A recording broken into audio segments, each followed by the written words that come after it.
There are places in military history where the official record stops. But the stories keep going. Fort Riley is known for cavalry history, deployments, training, and generations of American soldiers. But after dark, some men stationed there remembered something else. Footsteps in empty corridors, a voice behind them when no one was there. The feeling that a room was not empty, even when it should have been. And the strangest part was not that one soldier told the story. It was that the stories kept sounding the same. Welcome to Ghosts of War, where military history meets the unexplained. Tonight, we are looking at a case that sits in a very uncomfortable place. Not a battlefield, not a trench, not a shattered town in the middle of war. A military post on American soil. Structured, routine, familiar, and that is exactly what makes the reports so unsettling. Because when strange things happen in combat, there is always an easy explanation. Fear, exhaustion, adrenaline, sleep loss, the pressure of survival. But what do you do when similar experiences begin in a place that is supposed to be stable? What do you do when trained personnel, going about ordinary duty, begin describing the same kind of presence? This is the Fort Riley case file. Fort Riley was established in the 19th century and became one of the most important military posts in the central United States. Over the decades, it trained cavalry units, supported mobilization, processed troops, and became part of the long machinery of American military readiness. Like many old installations, Fort Riley was built layer by layer. Old barracks, former hospital spaces, administrative buildings, training grounds shaped by decades of routine, discipline, and memory. And that matters because military sites do not only collect equipment and records, they collect stress, loss, rumor, identity. A new generation arrives, but it inherits an environment built by generations before it. The names change, the uniforms change. Sometimes the atmosphere does not. Accounts connected to Fort Riley usually gather around the same conditions. Night duty, older buildings, quiet corridors, isolated watches, moments when a soldier is left alone with nothing but sound, shadow, and expectation. That does not prove anything supernatural, but it does create the exact kind of environment where a recurring legend can take root. The question is whether this was only a legend. The incidents. One of the most repeated stories involves footsteps in buildings that were believed to be empty. Not running. Not frantic noise. Slow. Measured steps. The kind of steps that sound like someone walking a patrol route through a corridor. In a military setting, the first response is practical. Check the area, confirm who is inside, find the source, and according to repeated retellings, that is exactly what happened. Doors were opened, rooms were checked, stairwells were searched, nothing. Then the search stopped, and the footsteps came back. Not louder, not theatrical, just clear enough to pull attention. Back toward the hallway.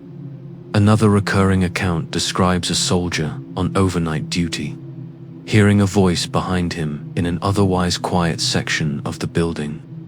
Not a distant shout, not a whisper from the next room. A close voice, close enough that he turned to answer it on instinct.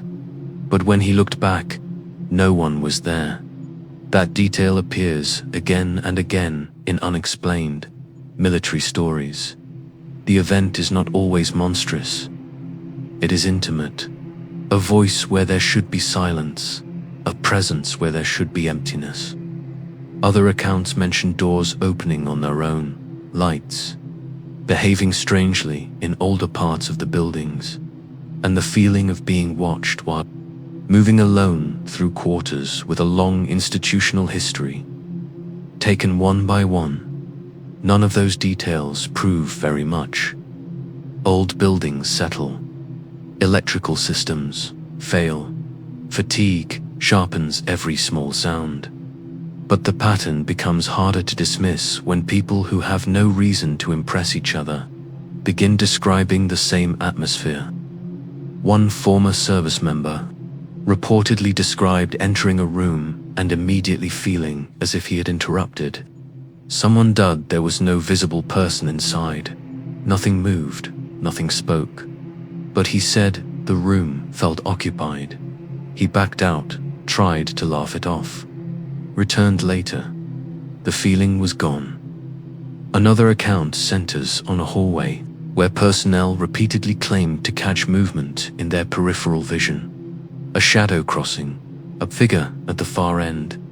The sense that someone had just turned a corner before they could be seen clearly.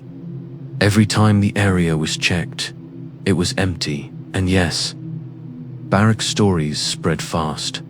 That is true in every military culture. Exaggeration spreads even faster. That is also true. But Fort Riley's reputation did not grow from one huge, dramatic story. It grew from accumulation, small details, repeated incidents, low volume, accounts, the kind of things that are easy to dismiss one at a time, but harder to ignore when they continue for years. Why soldiers remember these stories to understand why. These accounts stay with people. You have to understand something about military psychology. Soldiers are trained to notice anomalies. A sound that should not be there. Movement where there should be none. A detail that does not fit the environment. That means military settings can produce two things at once. Highly reliable observers and highly stressed observers. Night duty makes that even more intense. A hallway feels longer, a cooling. Pipe sounds like breathing. A quiet building starts to feel as if it is holding something back.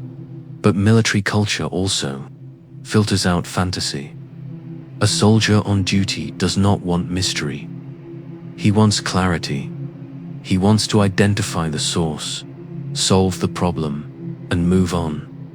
That is what makes some of these reports so compelling. The witnesses were not trying to prove the paranormal. They were trying to rule it out, and sometimes they could not. Evidence vs. skepticism. So what are the rational explanations? The first is architecture. Old military buildings are full of deceptive sound. Wood, contracts, pipes, knock, ventilation systems carry noise in strange directions. What sounds like footsteps in one corridor may be an echo from somewhere else. What feels like a voice nearby may be a fragment of conversation carried through ducts, stairwells, or open spaces. The second explanation is expectation. Once a location gains a haunted reputation, every unexplained sound starts getting pulled into the same story. A normal event stops feeling normal, because the mind is already primed to interpret it a certain way. That is not weakness. That is pattern recognition. The third explanation is fatigue. Even away from combat, military schedules can disrupt sleep. Sleep deprivation alters perception. Peripheral movement becomes easier to imagine. Ambiguous sounds become sharper, stranger, and more threatening. A half-heard noise can become, in memory, a very clear voice. Then there is the social factor. Stories in military life do something important. They bond units. They shape fear. They turn an anonymous building into shared experience. Sometimes a haunted place becomes part of local identity. Whether anything supernatural happened there or not, those are strong explanations.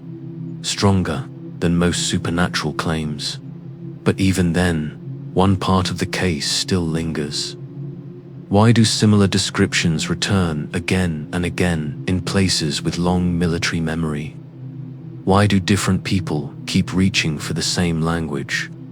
Footsteps, empty rooms, watched corridors, voices in silence. It is not proof, but it is a pattern, the deeper possibility. There is another reason stories like Fort Riley survive. Military bases are not neutral spaces. They are built around duty, discipline, transition, and, sometimes, grief. People arrive young. They leave changed. And some do not leave at all. Even when there is no single famous tragedy attached to a building, the emotional weight of military life remains so. When someone says a room feels occupied, maybe they are describing something more complicated than a ghost story. Maybe they are describing history pressing against the present. Maybe that is all a haunting is.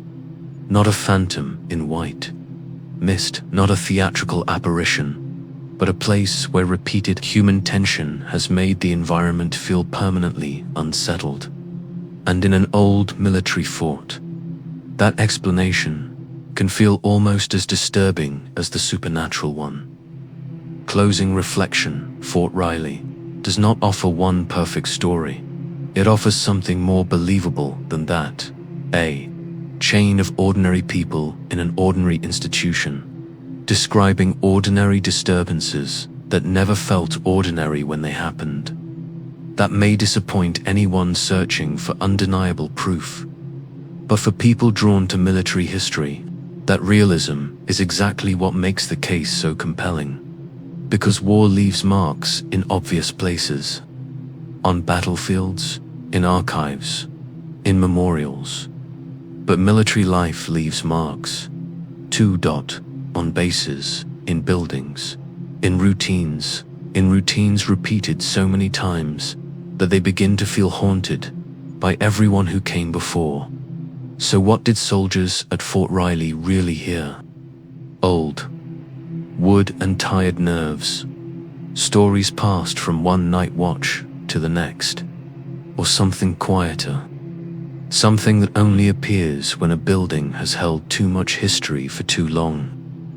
Whatever the answer, the case survives for the same reason the best wartime mysteries survive. Not because it proves the impossible, but because it makes the ordinary feel uncertain. Outro: if you enjoy military history, war stories, and unexplained case files like this one, subscribe to Ghosts of War. And if there is enough